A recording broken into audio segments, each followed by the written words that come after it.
I say it again, you've been had. You've been took. You've been hoodwinked, bamboozled, led astray, run amok. This is what he does. You've been had. And what makes matters worse is you're allowing it. A lifetime of nutritional deception has forced us into the fight for our lives. We are the plant-based Riot. We are here to tear down that curtain of secrecy created by our very own American food industry. A plant-based diet and a disease-free life are not out of reach. Make the choice.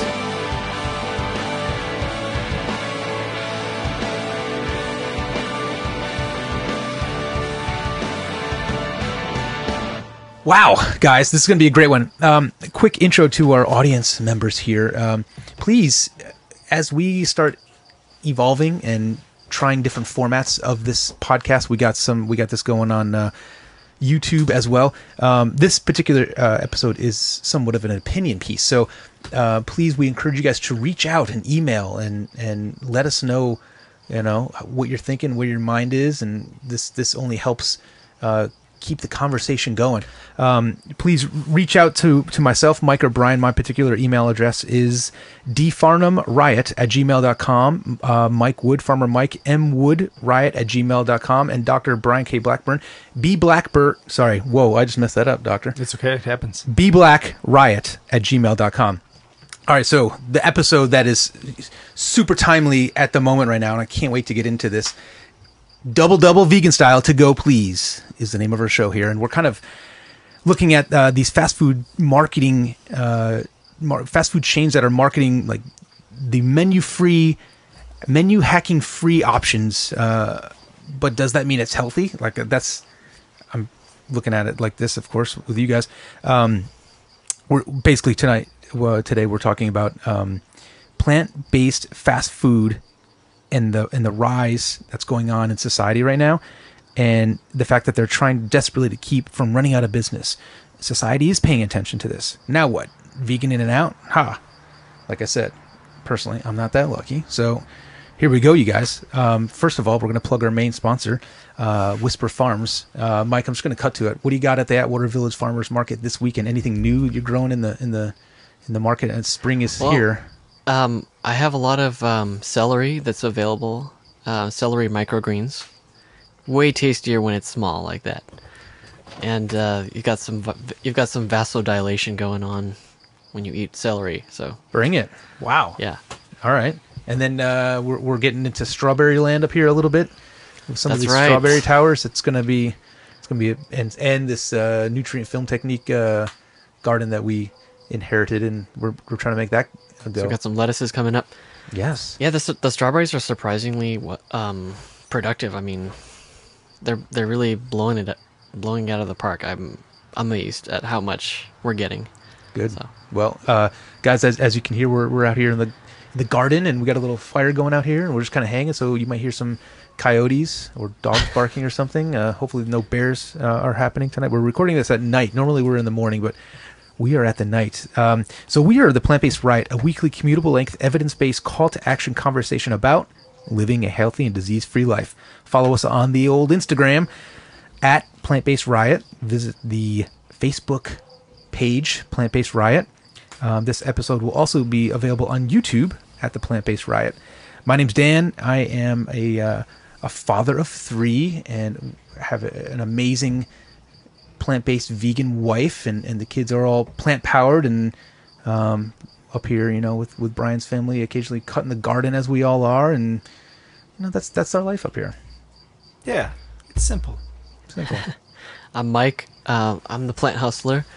I've got a farmer's market family, and my youngest boy, he picks a lot of blueberries, so we don't bring a lot of blueberries to the market, which is fine, because if I can grow something that my family will harvest more than I can bring to the market, then I've won.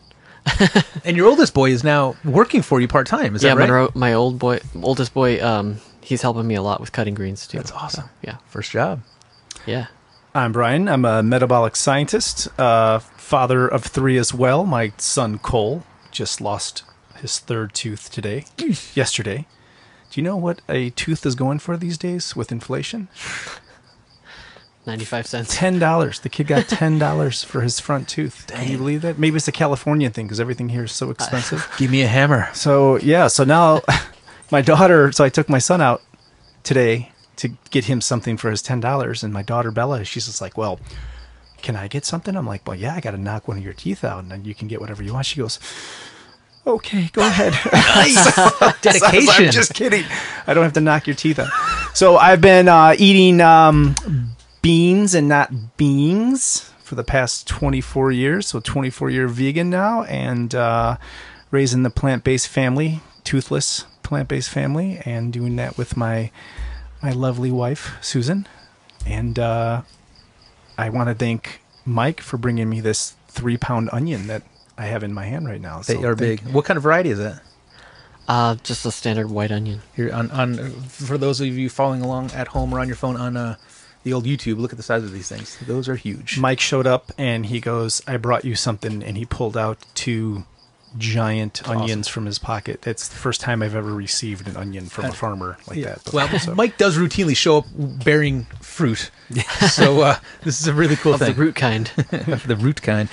So you guys, I have some really cool questions and topics that I want to throw your way here. We've been seeing a lot of things in the news, such as fast food restaurants offering, like we said, hack-free menu options. I've become quite the menu hacker over the past few years, and I've gotten very good at that. It just kind of happens. And now there's options at fast food chains that you don't have to hack. You don't have to ask with or without or this or that, and it's ready to go. And so I'm scratching my head. I'm like, wait a second.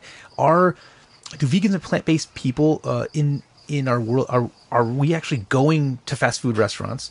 And I thought, no, everybody's kind of aware of farmers markets and cooking at home as much as possible. But we care too much. The awareness has started to sink in. And this particular topic is just like, what's going on? Are these fast food companies going out and reaching for people that haven't quite converted or in the middle of conversion? I'm a little bit down that road a little bit. So looking back, I'm just like, I'm dumbfounded to think like, what is going on? This is ridiculous. Why would you go there? First of all, if I'm going to go to one of these fast food joints, I'm not going to order the vegan thing, right? That wasn't and I don't know many vegans that are, let's make a swing to Taco Bell tonight for dinner, guys. Like, what? That goes against everything. Yeah, agreed.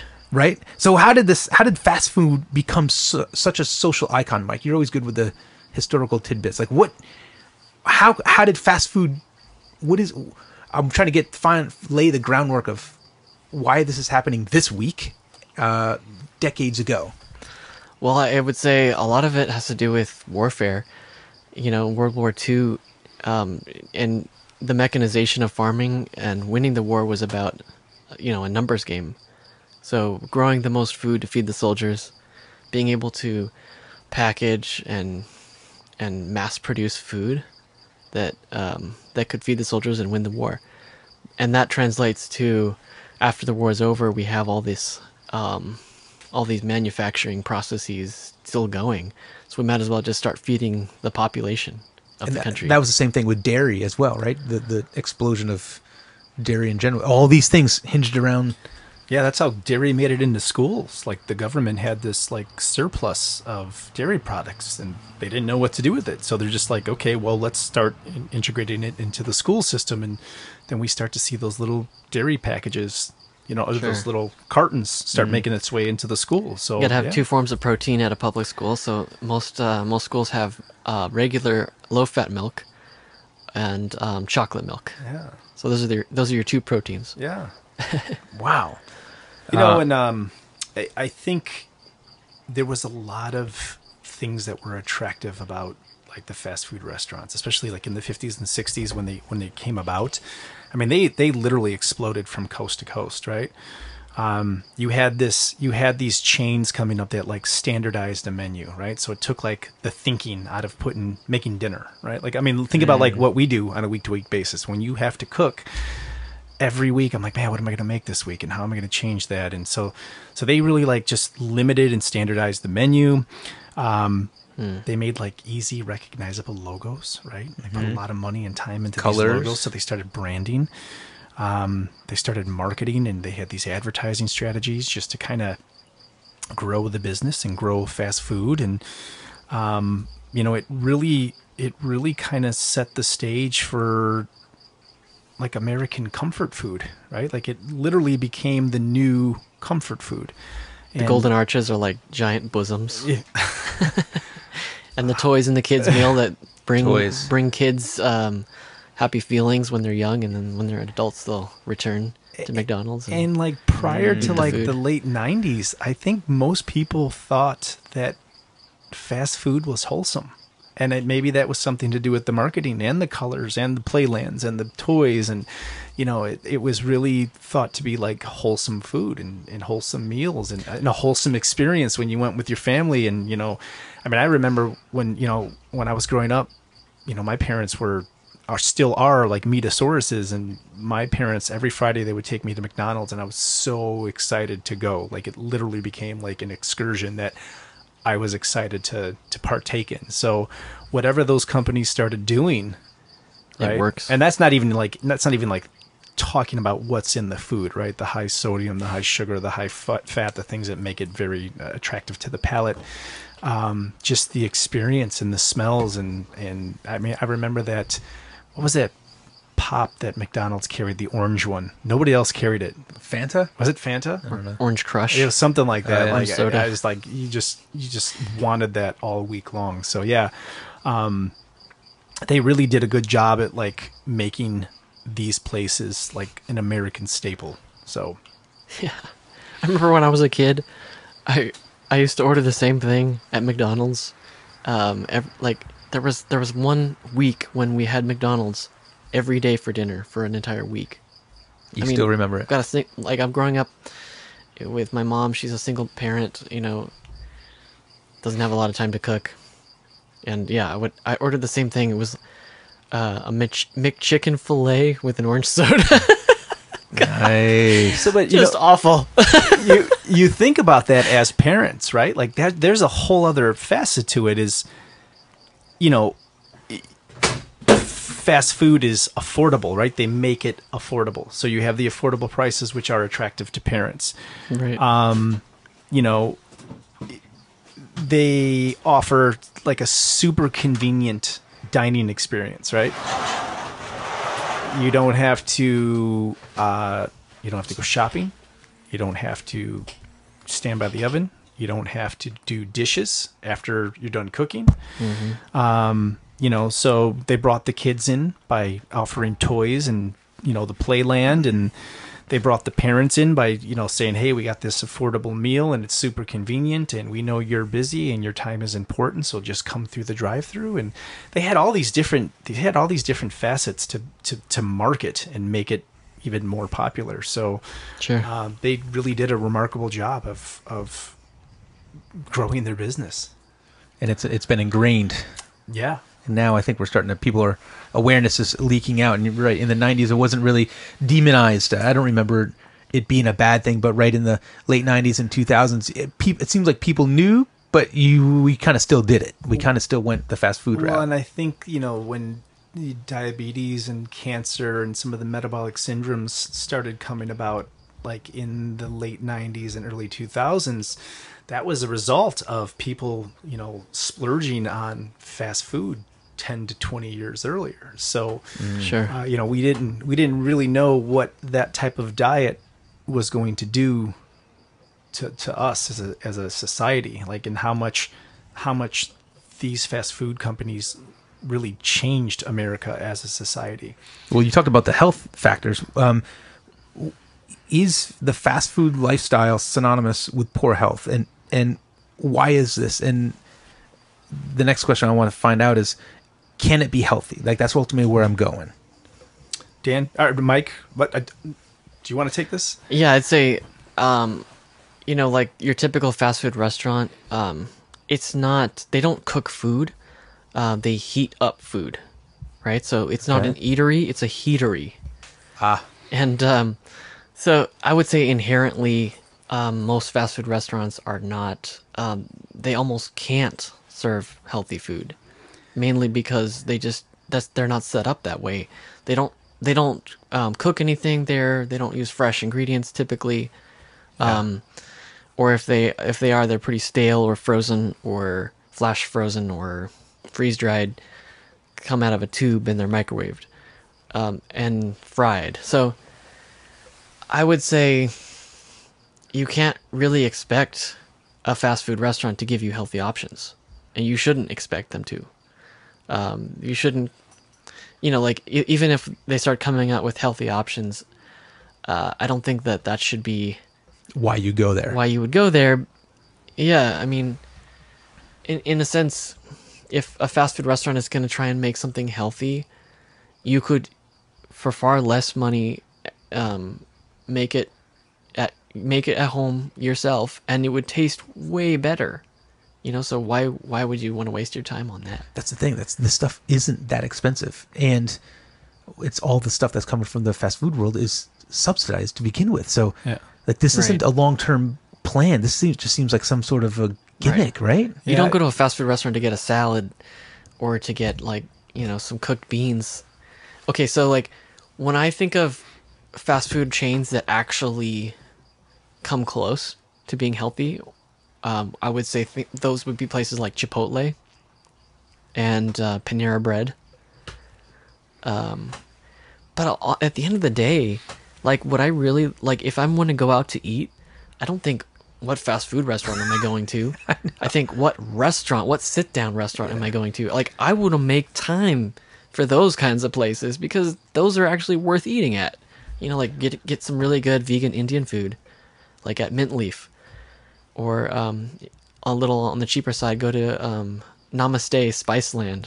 Yes, I used to live over there. Yeah, so I mean, there's so many good restaurants. Go to Dune in LA. And that's really interesting that you said that, because if you think about like those restaurants and you think about Chipotle and Panera, those are predominantly in like more affluent areas. Would you agree? Yeah. Now you start looking at like the McDonald's, the Burger Kings, the Wendy's, those are all clustered in very poor parts of the country, right? And those companies, they fight for real estate in the more poor neighborhoods because they know that that's what's gonna, bring them the most profit, and they're going to be most attractive to that demographic, right? Because when you are, when you're struggling financially and you want to feed your family, the dollar menu looks really, appealing at that time. So, that's a really interesting facet of the fast food industry, is where, I mean, like here in Sierra Madre and Pasadena, where's a McDonald's at? Where's the closest McDonald's? I've never seen one out here.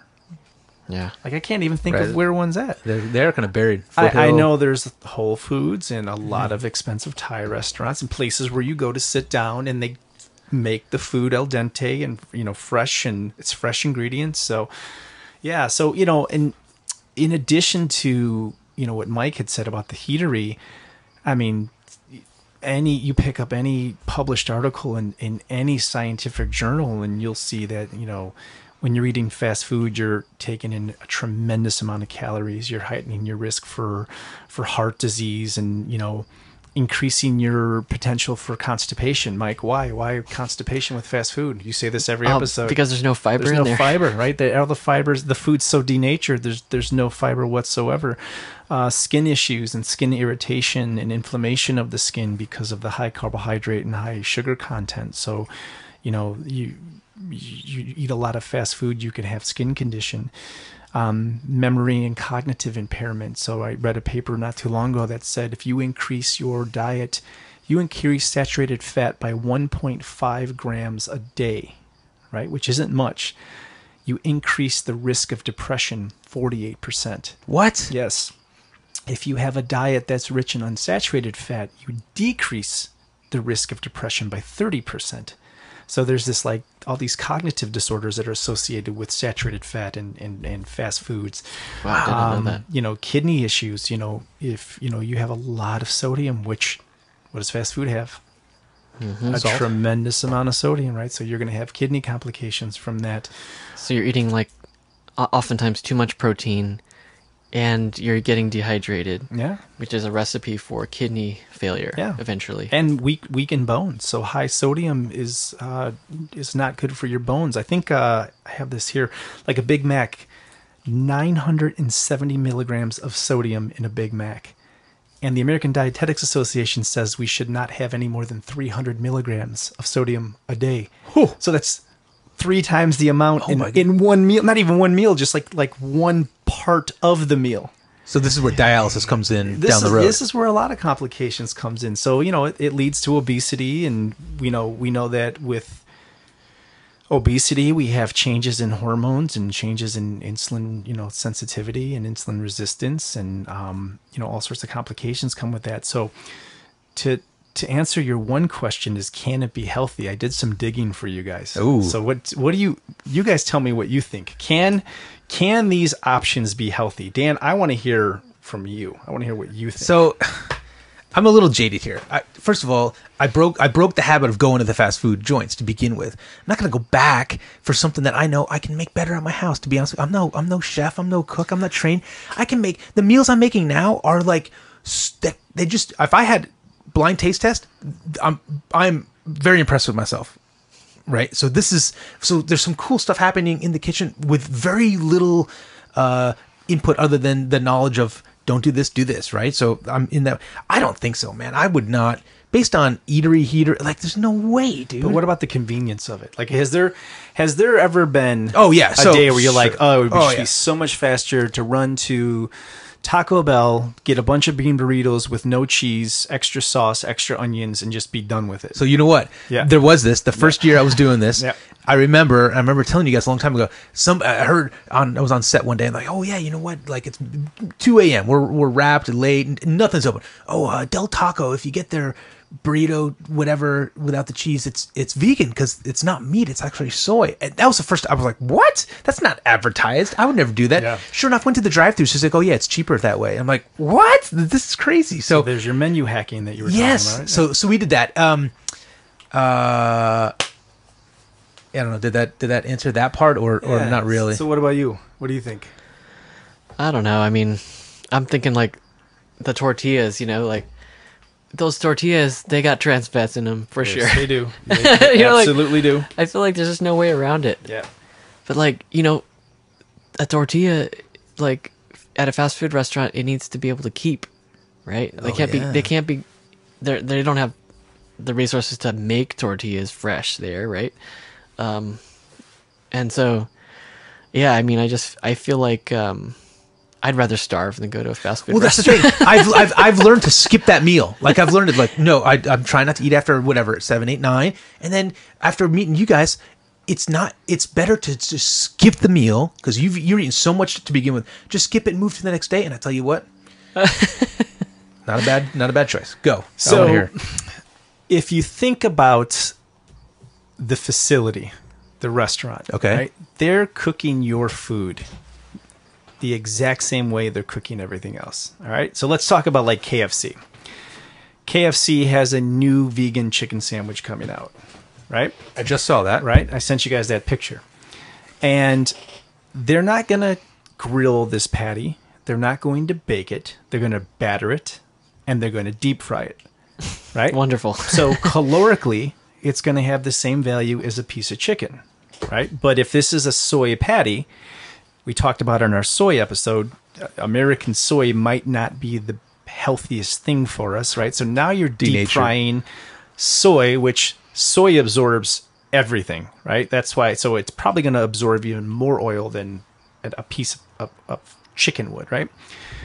So, and then, you get your fries with it and you get your Coke or whatever. And if you look at this, this meal that you have calorically, it's no different than real chicken, fries, and a Coke. Right? Sure. There's no different than all.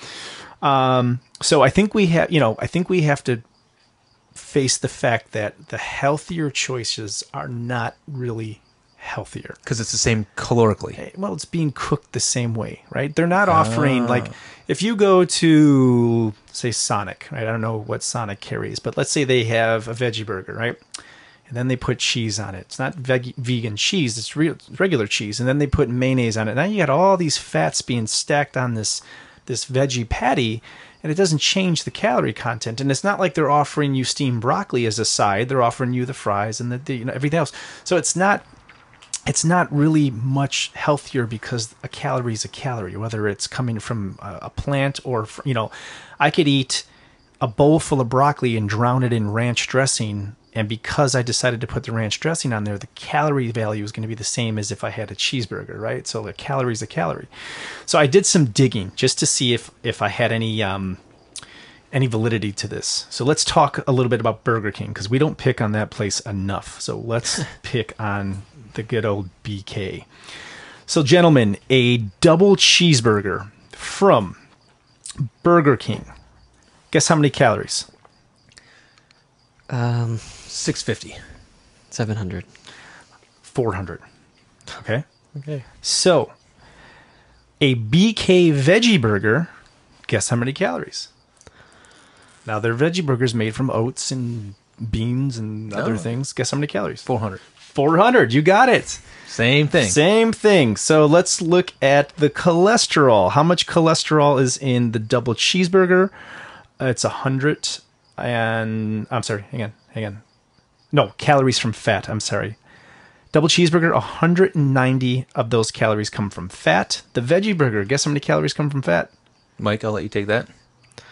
I'm going to say it's close to 190. 150. Not much difference, right? So the veggie burger, no different than the cheeseburger, right? But it's their healthy option. And when you said heatery, I looked into how they cook this, because when you get the BK veggie, they make you pull over to the side and wait because they're making it fresh. If you look at their nutritional facts, the Burger King veggie burger has 2 asterisks next to it, and that means that they microwave it. So you have to wait while they microwave your burger. So it's a frozen patty. It's a frozen patty. You got it.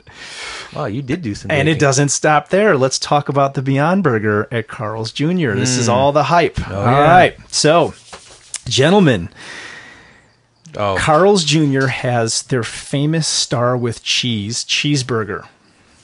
Okay, the cheeseburger is 670 calories. Whoa. The Beyond famous Star with Cheese cheeseburger, guess how many calories, Mike? I'm going to say 680. 710. So it's more. More calories in the Beyond Burger with cheese than the actual dead meat burger with cheese. So calories from Crazy. fat, 360. You ready from this? Calories from fat from the Beyond Burger, 360. Okay. Calories from fat from the cheeseburger, 330. Less. Less. Where they do score some bonus points is in the Beyond Burger, 0 milligrams of saturated fat. But when you get to the beef, you have 13 milligrams of saturated fat. So that's a win. Cholesterol also. So cholesterol for the Beyond Burger is 30 milligrams. Cholesterol on the cheeseburger is 75 milligrams. So, no saturated fat, no... lower cholesterol, but I mean the caloric value is higher. Yeah, you're not getting healthier eating this. Right. So, well, I think if they're gonna make this plant-based burger, like if they want it to sell, it has to at least taste similar to the previous burger, The transition. right? Yeah. So, like we were saying before, you have to put coconut oil into it. it has to have that fatty mouthfeel. You got it. Yeah. Right. So, I mean, well, if they were gonna make it healthy, then people just wouldn't buy it. So, and I'm not done. We got another one. I got one more. Let's hear it. So, Dan, Del Taco. Ooh. So, Del Taco is now carrying a healthy Beyond Taco made with Beyond Meat. So, we're going to compare the Beyond Meat Taco to the Del Taco regular meat taco. So, a regular taco from Del Taco is 300 calories. What do you think a Beyond Taco is? 400. No, 300. 300. The same. Wow. Okay. Calories from fat from the regular taco, 160, and calories from fat on the Beyond Taco, 170. So it's more. Okay. So more fat. Yeah. So total fat in the regular taco, 18 grams. Total fat in the Beyond Taco, 19 grams. So this is marketing. Well, now we got to ask. Thank you, Seth Godin. We got to ask, why are they doing this? Why are they offering, obviously, and this to our listeners, especially people that are transitioning into vegetarianism and veganism for healthier life, these options are not healthier. So what is the rationale for creating a menu that they're advertising as healthier They're But- trying to capture the people who are trying to, At the beginning. at the beginning of the stage, yeah, people who aren't cooking for themselves, and they might have some preconceived notions that if they choose the plant-based burger, then that is going to be healthier Sure. for them, and it could be an excuse to continue to eat burgers every day. Procrastinate a little bit, yeah. It's like, oh, it's made from plants, so I can eat my burgers Right. every day, and I won't get, heart disease. But wrong. Right, but and as the plant-based Riot, our whole mission is to tear down that curtain of secrecy, right? So Sure. to expose the truth for the truth. Yeah. And this is something that people need to know, is that these options they're just options. They're not healthier options. But intuitively we're like, oh, it's a veggie patty, it's healthier. Okay? So then we come back to your point. If we go and get these healthier options, we still have to hack the menu, right? Oh, yeah. We got to get it. Okay, give me that veggie burger without the mayonnaise. Give it to me without the cheese. Give it to me without, the ketchup, which is very high in sugar, right? And now, to your point, Mike, we have something that doesn't taste like the other things, right? There you go. This leads perfectly into Well, that's exactly right. If that's the case, why are they doing this? Is it for our own health? Like, why are these fast food, or are they just on trend and they're trying to? This is something that's happening right now. They're trying to capture this because honestly, I see it as them losing market share. Like, they're losing money. Like, I can't imagine what is one customer gone per week mean to these guys, right? This is a big deal, I'm sure, right? All these industries are feeling this.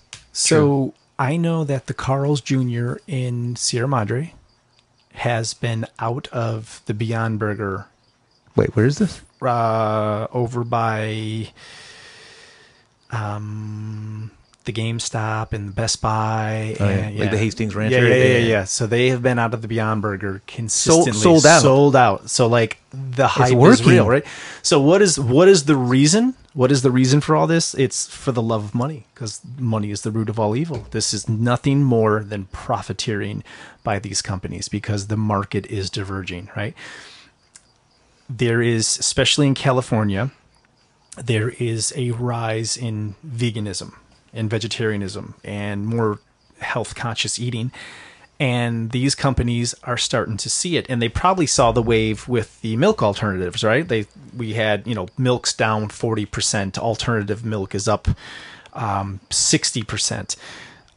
Beyond Meat just went The IPO. IPO, right? They just went public, and now their shares started at like 32. They're up to 95 a share, right? So there is a wave that is coming, and everyone's trying to get on it. And it is not for your health. It is not to give you more nutritious food. It is for profiting off of a novel new diet and nothing more. What do you think? Yeah, to me it seems very familiar to like big organic, the rise of big organic, in response to the movement towards organic farming. It started with small farmers, and then it just grew into a gigantic, basically a way of profiteering off of the label of organic. So when I think of certain large companies that mill a lot of things, such as for cereal, like some of the biggest companies that are conventional will own numerous organic brands of cereal, but they won't disclose that publicly. It will be sort of like something you have to search for. But to me, this idea of trying to capitalize on a movement That's what's happening, right? is what's happening here. Yeah. But this is what's interesting is the meat industry is killing it right now. So, and this is why. There's a lot of these diets, these fad diets out right now that are telling people to beef up their protein intake, right? So again, the carbohydrate fear and, the scare of eating carbohydrates is increasing people's beef consumption. So I found something that said the average American is eating 222.2 pounds of red meat and poultry in 2018 and 2019. So 222 pounds of beef and poultry, right? Because these paleo diets and these, Is that up from what it was before? Well, yeah, it's higher now than it's been since like 2004. I guess 2004 What? was the highest it's been in, That's in a long time. That's over 9.5 ounces a day. Right. So now domestic production of beef will surpass 100 million pounds for the first time in 2019 How is that possible? because the fad diets Paleo. are creating demands. Well, so and you, people so are still afraid at the of... same time that you have paleo, you have the vegan movement.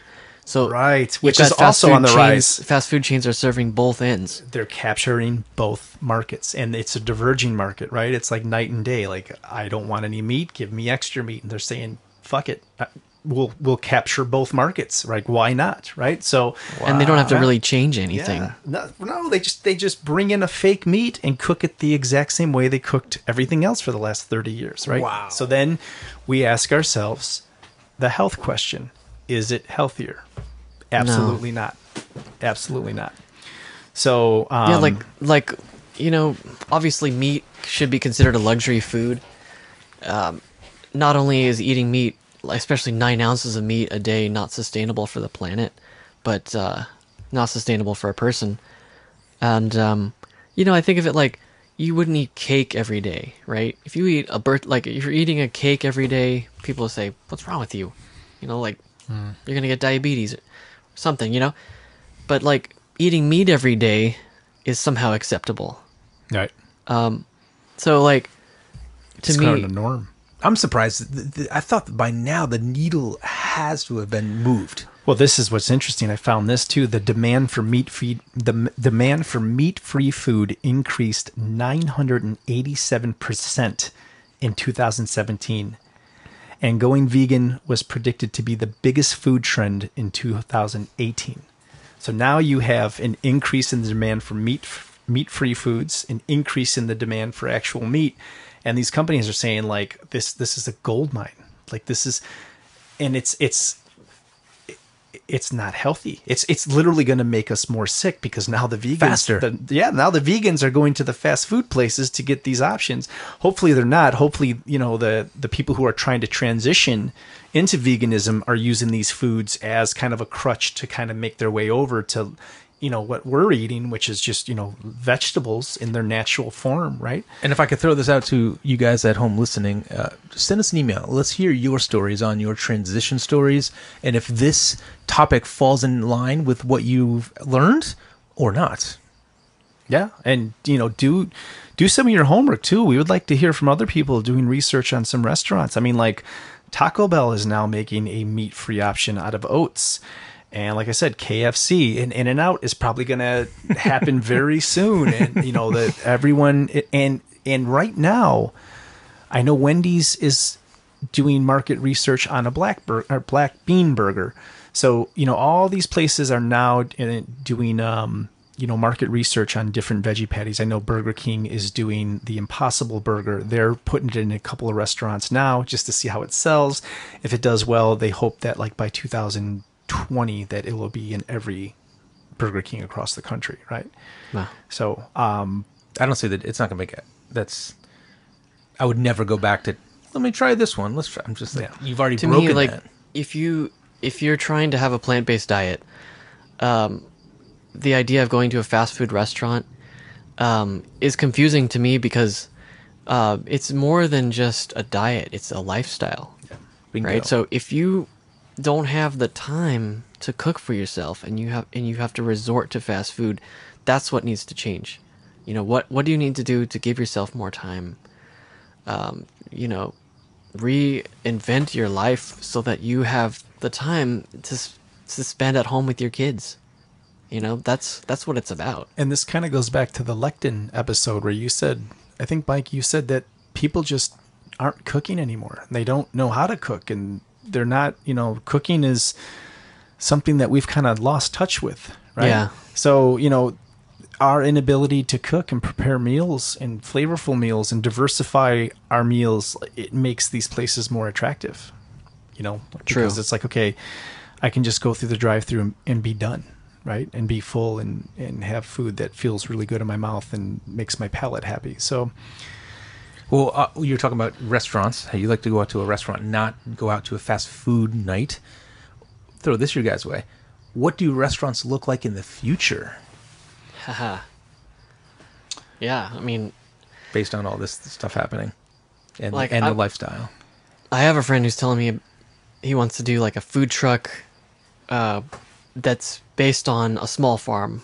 You know, like so urban farms can supply food trucks with greens, and you could have, you know, pressure cookers for beans and rice. You know, it could be kind of like a Chipotle on wheels, except locally grown greens. You know, that could be something. I think that could be something. That's actually pretty realistic. So I have even a bigger question to ask, and let me get your opinion on this, Dan. What is, not the restaurants, but what do the suppliers look like in the future? Like, what is like Cisco Foods and Tyson, and what are some other big ones that are meat producers? Smithfields and Pilgrim's Pride. yeah, like what do these companies look like? Honestly, I may be completely wrong, but I think a lot about this. Rewind the clock anywhere from 1,000 to 1,500 years ago.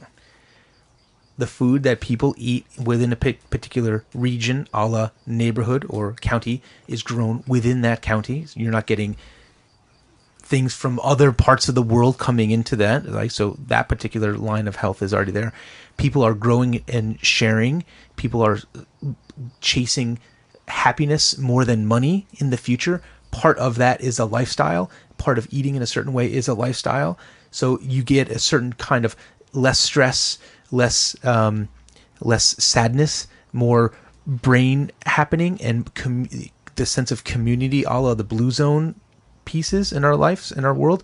That gets bigger and bigger and bigger. People are living longer, less stress. You're sharing food, kind of like what we're doing here, like co-op kind of thing, where somebody grows this, somebody grows this, somebody grows this, put it together, everybody can share, and all of a sudden, just everything across the board is elevated when you start putting food and the production of your food in your own region in a much better light, and frankly a priority. So you're saying take the manufacturers and the restaurants out of the equation. They won't be there in the future. So let me throw this your way, Mike. Did you know that Tyson is now making their own plant-based protein? Tyson chicken. Did not know that. Yeah, they were one of the major investors in Beyond Burger. And then they pulled out, though, right? They pulled out because they canceled now it. they're doing market research to make their own. And wow. I have a huge problem with that. And this is where I want to hear from the listeners. So, Tyson was founded in like 1935, I think. And their business from day one has been suffering, torture, imprisonment, and just killing of millions and millions of animals, right? And they have all these other small companies under the umbrella of Tyson. So they also are one of the biggest meat producers as far as like red meat in the world. So for 84 years now, that's been their business, right? So now they come in and they say, oh, we want to start making a plant-based protein. And I hope the vegan community does not support this or give a single dime to Tyson Foods, because again, they're not doing this for the planet. They're not doing this for your health. They're doing this to profit, right? They want to. They're going to just get that much more. Right. They're not going to change the amount of animals they're slaughtering. Right. So I say, and I told you guys this, like, slay in your own lane and don't come into our lane. If you want to keep slaughtering animals, then by all means you do that, and that's a very profitable business. But don't you dare come in our lane and try to make something to sell to us. And listeners, please email us and talk to us about this. We want to hear your opinions about this. Is this good? Is this bad? And we also want you to spread the word, not to support, this type of production, because, if Tyson, if they want to impress me and get my dollar, I want you to surrender all of your practices. You need to start shuttering the slaughterhouses and processing plants. Pay retribution to the farmers, the small farmers that have been raising your chickens, right? That have lost their farms because they're the chickens aren't healthy. Get rid of your slaughterhouses, get rid of your packing company, get rid of everything. They own transportation companies. If they were doing that at the same time that they were, expanding this plant-based yes burger idea, which yes in and of itself it would be a more positive approach if they were starting to dismantle their current infrastructure. Right. But I mean, business as usual. I mean, Yeah. if you're going to build a multi-billion-dollar infrastructure to raise animals and slaughter them, Yeah. there's not a chance they're going to dismantle that. No. Because they would go out of business if they Right. did. But And let's just say, for the sake of argument, that their plant-based meat took off, and they started,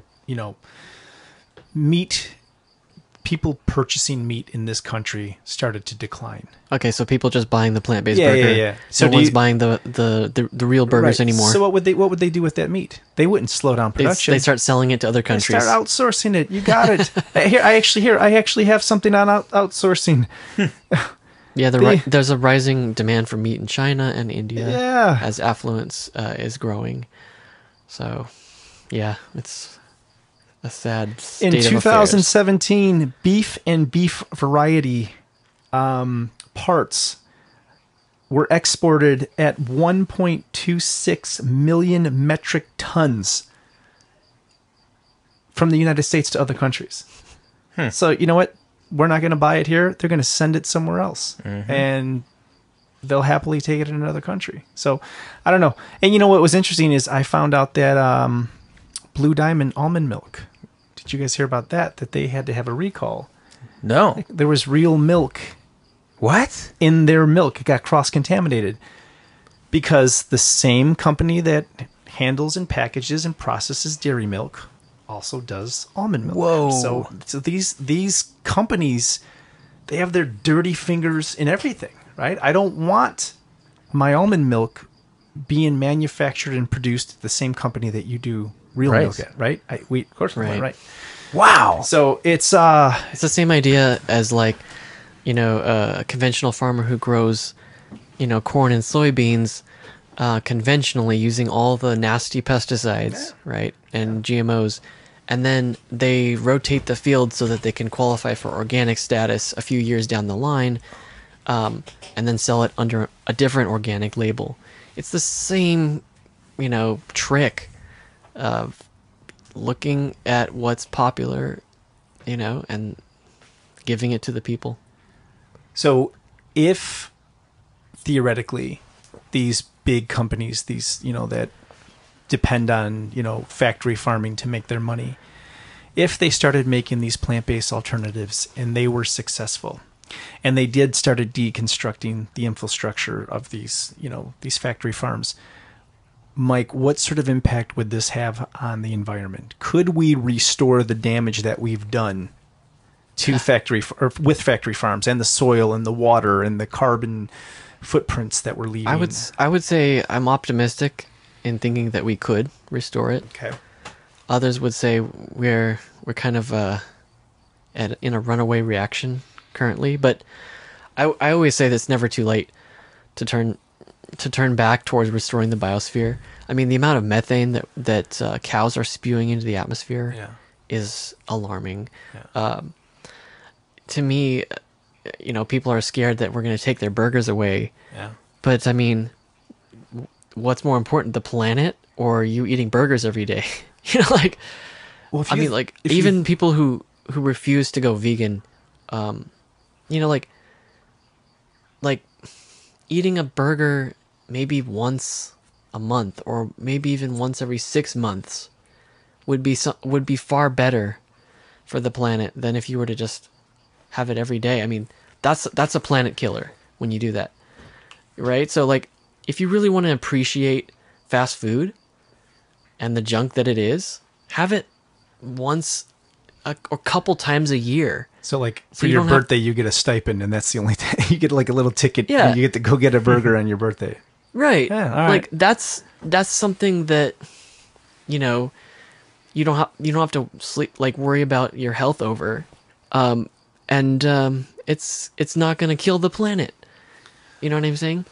So another challenge would be, what about all the other businesses or industries that rely on the meat industry? So if we were to slow down the production of, okay, so best case scenario, we increase plant-based protein, start deconstructing factory farms. What about all the like scavenger industries, like leather companies that get their hides from cattle at the factory farms? And, you know, what would that do to shoe companies and purse companies and cars, right? People put leather seats in their cars. Like, what kind of impact would that have on these other types of companies that rely on this stuff? I'd say leather as a textile is a decreasing. It's becoming more of a minority over time. Okay, let me think of a better example. What okay. would that do to the pet food industry? Okay, pet food industry, yeah, it would take a hit. That would take a massive hit, right? It would get very expensive. Well, you know, owning a pet is a luxury. So, I mean, just like eating meat is a luxury. Mm-hmm. So there's these other companies or other industries that would really take a hit if we kind of reduced the factory farm. And what were you saying about leather? Go ahead. I don't think leather is that popular these days, and it's slow. Like, you know, like I think of like going to Boot Barn to get cowboy boots. You know, I've gone there a couple times in my life. It's a fun place to go, but Farmer Mike wears cowboy boots. I wear Crocs, but that's a different story. Okay, so what about like companies like Coach and these purse companies? Okay, I mean, because I especially in California, I see these places at the mall, and they're just, Coach is always packed, and I can't see them having synthetic leather. So would they just get their leather from another country and just kind of? I mean, I feel like there's such a glut. I mean, I think that markets will adapt. You know, and if people insist on having leather, there will be markets that will supply it, but they will just be a decreasing amount of what you get. You know, so I mean, sure, if you want to pay thousands of dollars for a leather bag, yeah, you can get it, but most people won't be getting that. Right. It's a lifestyle thing, right? It's changing. Right. Gentlemen, how about this one? All this being said, what's the call to action? What are you cooking for dinner? What's on the skillet? What's in the oven? Versus eating out. Like, are you guys cooking much better at home than you would eating out? And does eating out mean it's a little bit more of an event, a treat, or once every so often? If you are able to cook dang near restaurant quality food at your own house for much cheaper, and there's kids aren't going to be running all over the place, and we can't even go out anymore, regardless of what we eat, because we got 3 kids. We got 30 seconds to have a conversation, and then it's all over. It's not even worth it anymore. On top of everything. Sure. So my family, we do eat out, but we make sure we choose health conscious places. Like, you know, we never do fast food. You know, if we go out to dinner just because of convenience and time, and we have a newborn and we're driving 2 very busy kids around, and my wife's working, and you know, I got a bunch of projects going on as well. So, you know, we'll do like, okay, we'll go to, you know, Thai food and get like, you know, mixed vegetables with brown rice, and you know, or we'll go get, you know, Vietnamese food and get like vegan pho with no noodles and extra vegetables. And, you know, we make very, very health conscious choices when we do go out. But then when we cook at home, it's, you know, but you cook a lot, right? I do. It's hard because I do try to cook healthy food, and being vegan, I need to make sure that my family has the variety of food, so they get the right minerals and nutrients and macronutrients and micronutrients. So, you know, when you do that, I can't just make a skillet of cabbage and feed it to my kids. There has to be a lot of other things in there. So, you know, it's very time consuming. And then the problem with once you're done cooking is you have this entire other job of cleaning and putting the stuff away and doing the dishes, you know. So, yeah, it's, you know, it's difficult, especially with busy working parents and, having busy family lives. So, you can eat out consciously and you can eat out, in a healthy way. I mean, we spend a lot of time at Whole Foods at the salad bar. So, but it's super expensive. But, we budget our money in a way that we make sure that, we don't buy new clothes or things like that. We put the money towards food, which is most important for health.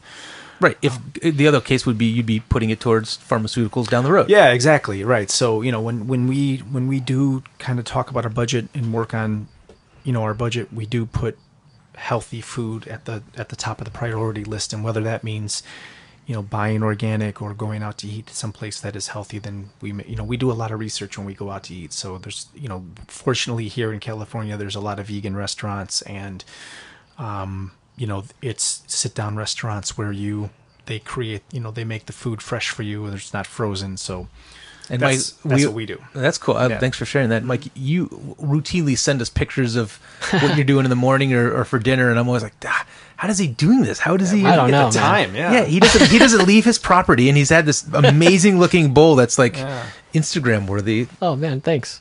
Well, It's an inspiration. I'm lucky. My mother-in-law, she'll plan like a whole week's worth of meals, and it'll be split up between myself and Mandy, my wife, and my mother-in-law herself will cook as well.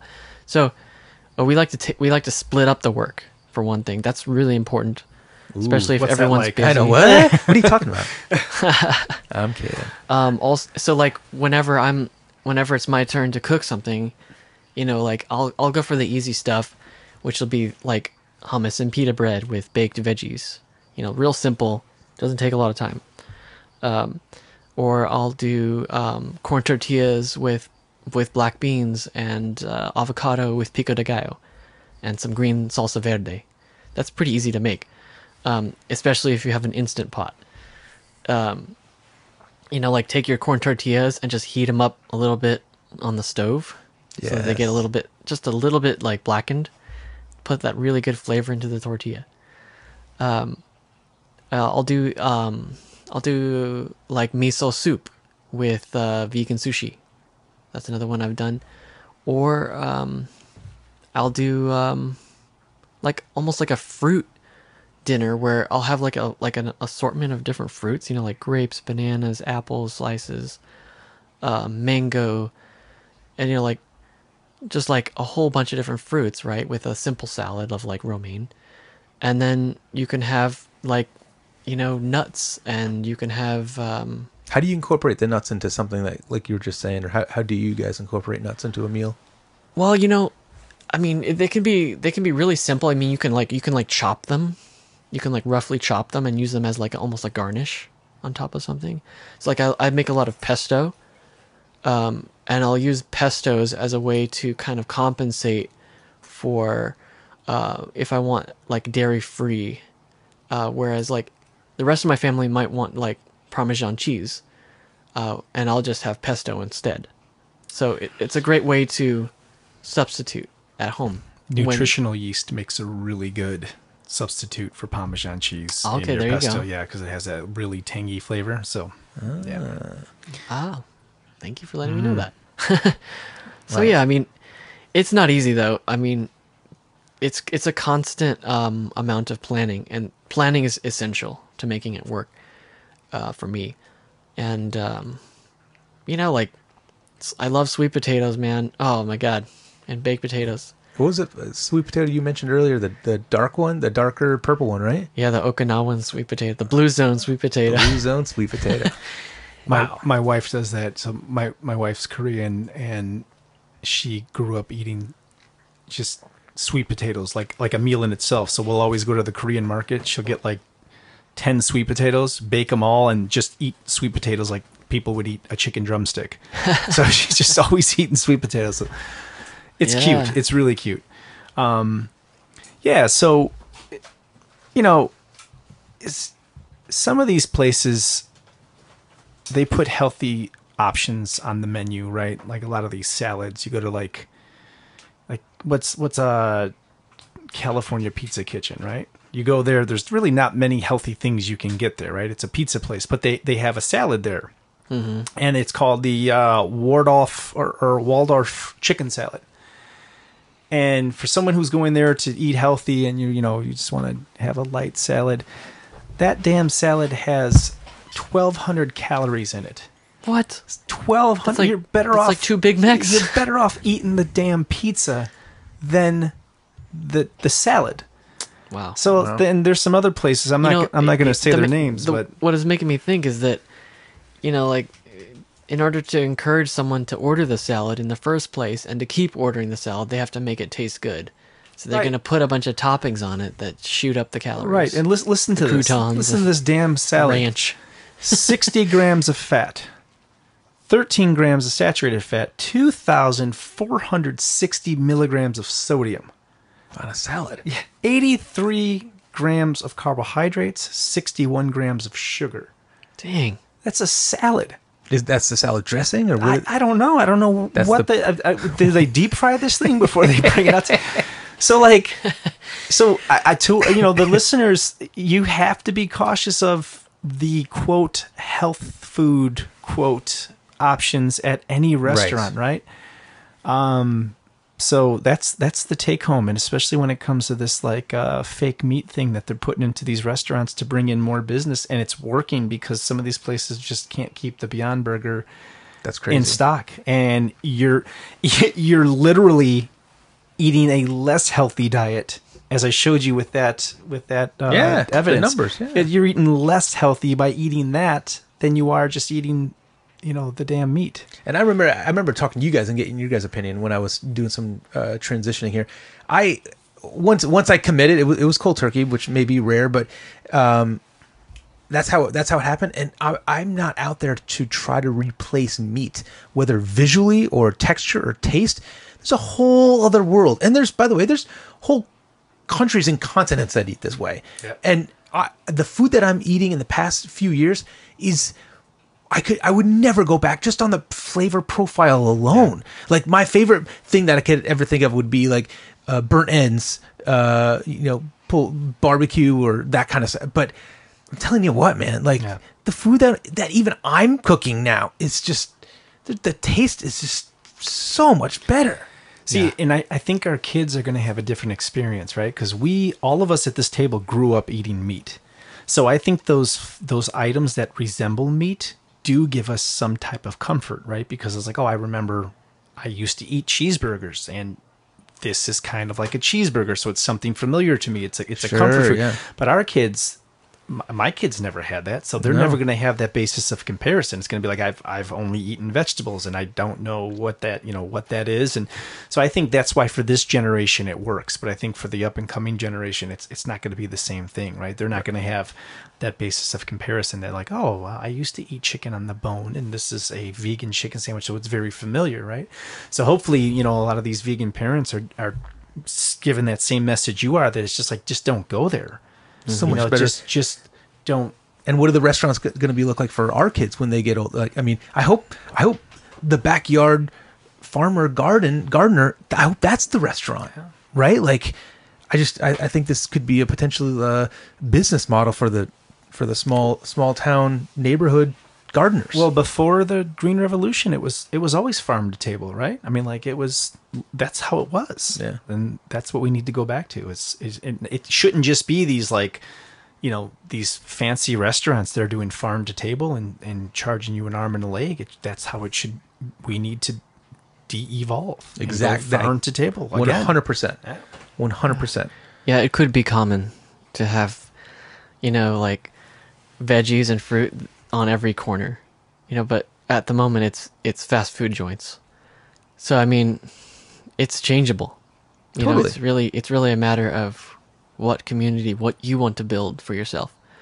And I take huge pride in our community and the fact that we even teamed up to pull off what we're doing now and creating awareness. And I know we're online and whatnot, and that's spreading the word nationally. There's conversations coming back and forth on the Facebook, on the Instagram, and it's really cool. People are ready for this, and things are going to change. And a funny story, a good little marker that I just realized the other night.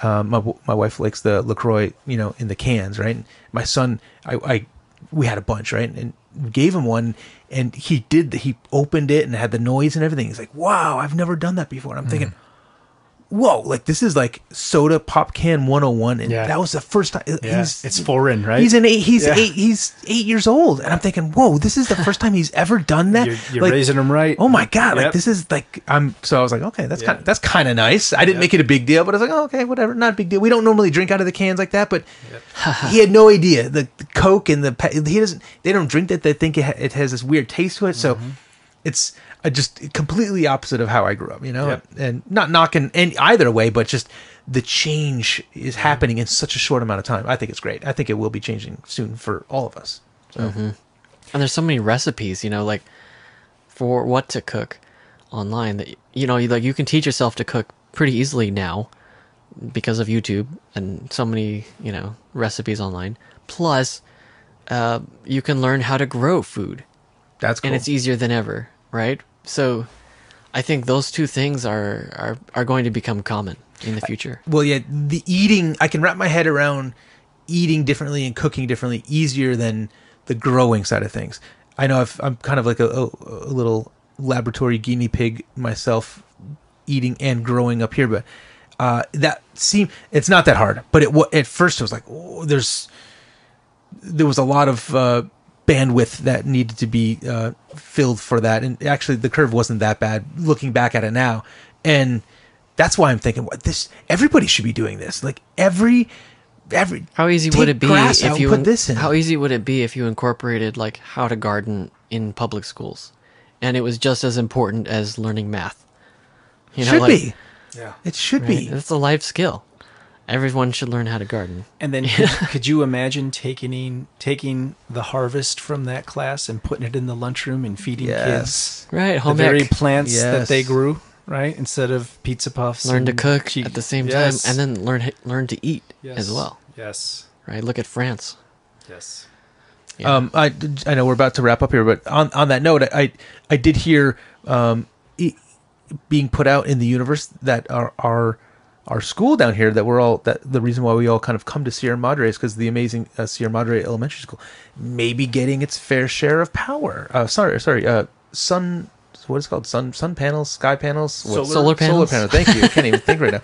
Solar panels for power and a whole battery array, and really, it might be happening down the road, and I think that's a huge thing because of power issues, but because they don't want to be without power and on the hot days, and when the Edison cuts them off, they can be on their own. And I just think, yes, that's what needs to happen, and let's get the garden happening going too. Mm-hmm. Sure. So you guys, please stay tuned for more plant-based eatery and chattery and not eateries. You guys can find us on Facebook, on YouTube, on the Instagram. Please email us again, dfarnham@riot@gmail.com. And Mike, what was your mwoodriot@gmail.com.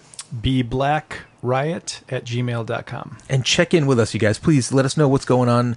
We want to hear about it. You got a topic, you got something you want to talk about, or some piece of information or activism that needs to be voiced. Let's talk about it. We are the Plant-Based Riot.